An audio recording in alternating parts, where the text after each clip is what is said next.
Good morning YouTube, the lofty biker here. Well, that's it. The end. No more. Finito.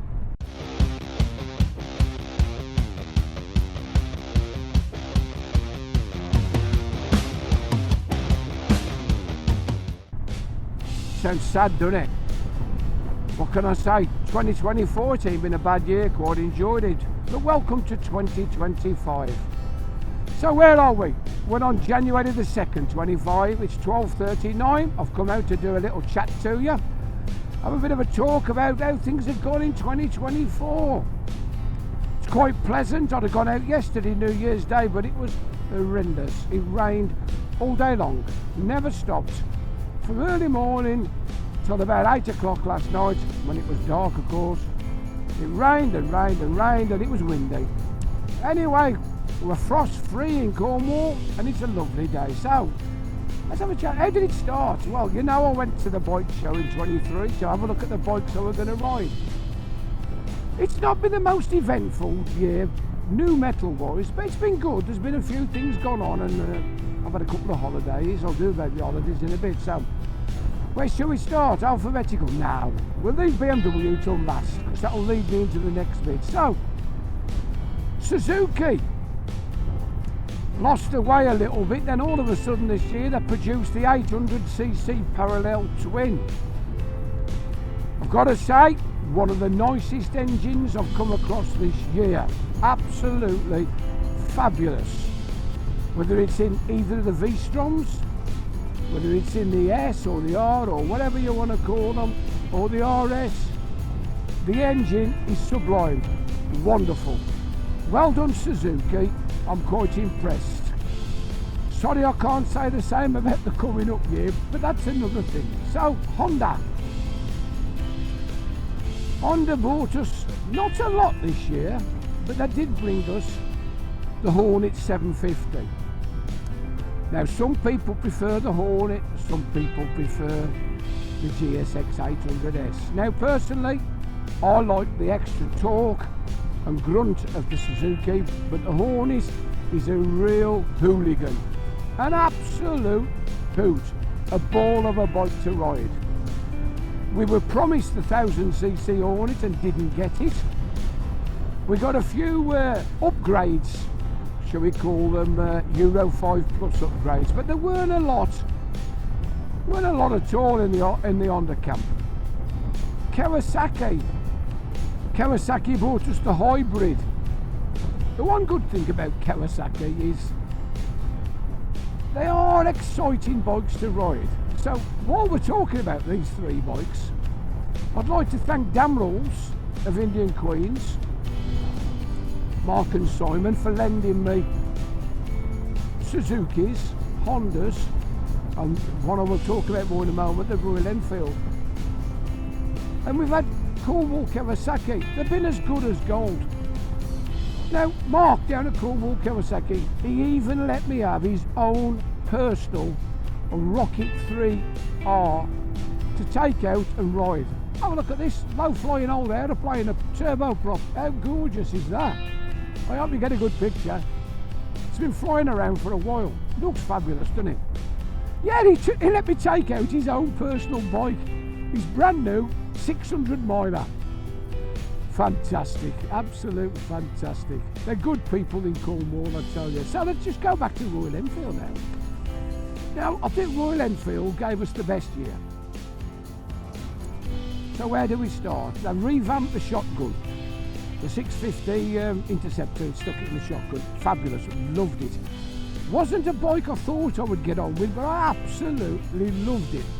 And we've got one coming this year, the Bear. So next on the list was they bought out a 450 water-cooled engine. Now then, we was all excited for this. This was the Himalayan 450. It didn't disappoint. Fabulous price point, beautiful bike. Really, really enjoyed it. And then lo and behold, a couple of months later, we got the Gorilla. Now then, this was a shock to the system. For those of you who don't want the faux off-roader, or even the proper off-roader that a Himalayan can become, the Gorilla. How about that? Spanish freedom fighter, the Gorilla. What a shock, 17-inch rims, pared back, absolutely fabulous. I've got to say, out of all the bikes I rode in 2024, I think the day I took out the Gorilla, I had the most fun on any motorbike I've had for a long time. It was sublime. I loved it to bits. I had a great time thrashing that about. Oh, it was wonderful. So, what we got left? BMW. Oh, BMW. Thank you, BMW Penryn. Ocean Bikes at BMW Penryn. The lads down there are lovely lads. Anyway, what did I take out? The new Enduro, the F900 Enduro. 900 GS. What a bike. Now then, if you're big, you're tall, and you want something that will go to Morocco and back, ride through the dunes, take a green laning when you get back home, the F900 GS is fabulous. And they revamped my favourite bike, the R9. My old R9T, they bought it out and they called it the R12.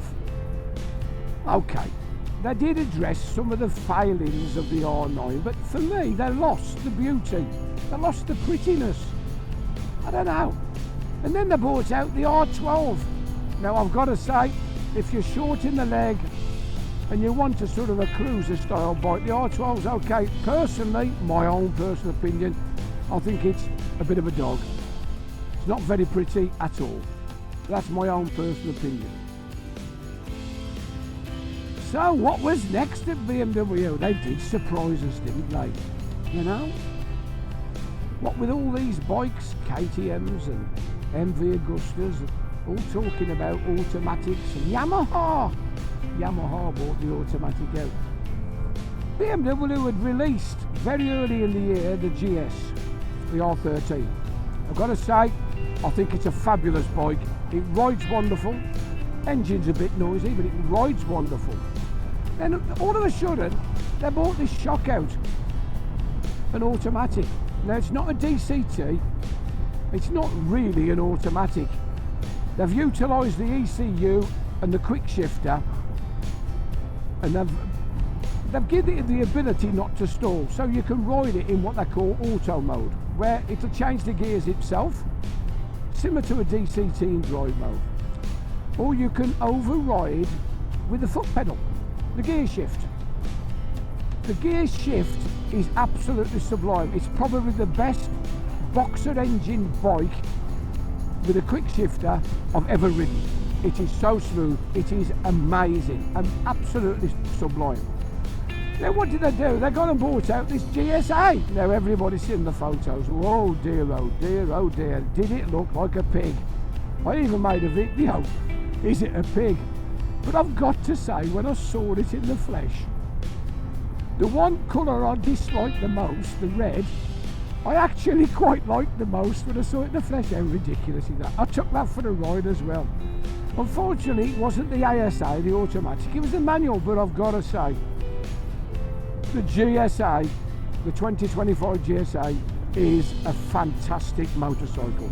It is awesome, wonderful, thoroughly enjoyed riding it, had a ball, had a great time, loved it to bits. Only wish I could have ridden the ASA. Now then, the biggest problem is with some of these bikes I've mentioned, I touched on the word KTM as well, is price. What's going on? Now all those bikes I reviewed earlier on, those little bikes, sub 10 grand bikes, well done Suzuki, well done Honda, well done Royal Enfield. Now BMW, Triumph, KTM, MV, Ducati, what's going on? 30 grand for a bike, or near as 30 grand. And then all of a sudden we start finding out dealerships are closing. Now, I didn't know this recently, I only found out yesterday. There's a long-serving dealership in the south called P&H Autos. On all accounts, they've been trading in motorcycles for 73 years. They've also joined the list. Now, I've got to say, I think it's so sad. What's going on? Is it the bikes themselves? Is it the riders? Is it the legislation to pass a test? Is it these 20 and 30 mile an hour zones? I don't know, but £30,000 for a motorbike that's got 150, 160, 190 brake horsepower, and you can't go above, on some roads, 50 mile an hour now in Scotland. What's going on? Completely motorcycles, 16 dealerships, gone, all gone. Pitcock's a dealership I know well, up in the Midlands, Longheath and Derby, gone. It's so sad. And then you get people like this superbike factory or whatever. They're proliferating. I just don't know where the bike industry's going. All they seem to want to do is turn over metal and do finance plans. I suppose that's another thing, finance.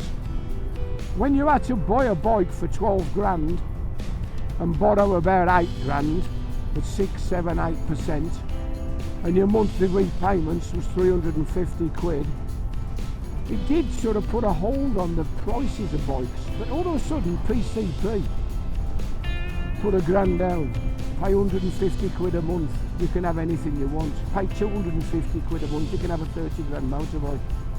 Okay, you never own it, you're leasing it, well, it's contract purchase. Then at the end of the old 3 years or whatever, and 9,000 miles, because they do restrict your mileage, you either give it them back or you pay the balloon payment. I don't know. I don't know what to say about the motorcycle industry. When I said it's over, it's gone, it's dead, I was making a bit of an illusion, a sideswipe to the motorbike industry. Unfortunately, I said this to my mate Ash not long back, I said, we ain't going to attract new riders. Electric cycles, all sorts of nonsense are in our way. The government's in our way. You have to take 4 tests to get a big bike licence. It's ridiculous. I don't know, what can I say? I suppose I've waffled on for long enough, and in general, I had a great time in 2024. I'm just going to finish off with saying one thing. I went to Spain in April. It was fabulous. The roads were amazing. I went to Portugal in October. The roads was even better. Had a bit of trouble with the bike. This thing, the screen, kept locking out. Bit worried about it. I managed to get it sorted at a dealership called Beira Moto in Castelo Branco in Portugal. They did a full software refit. Just reset everything. They said don't connect your Android Auto, just ride it, get yourself home. Anyway, I carried on, I did another 1,000 mile, I got home. And what happened when I got home? The touch screen itself stopped touching. No fault, I believe, with these NTs and Africa Twins. So unfortunately now, I've had to put a warranty claim in, which has spoilt the end of the year really. It's been a great year, I've had a great time, I've really enjoyed myself riding bikes, talking nonsense to you lot all around the world, going on holidays.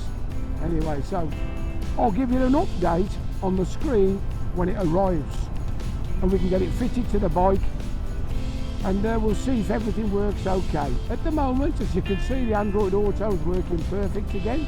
I just can't use any of the touch facilities. So that's it. Have you enjoyed the video? Have you enjoyed lofty waffling on? I've got some bikes to ride in the next few weeks or so, so hopefully we'll have some more metal out. The Spanish tour I did is nearly coming to an end. I've got 2 more episodes to post and that's over. So if you have enjoyed it, click on the like, subscribe, ring that little bell.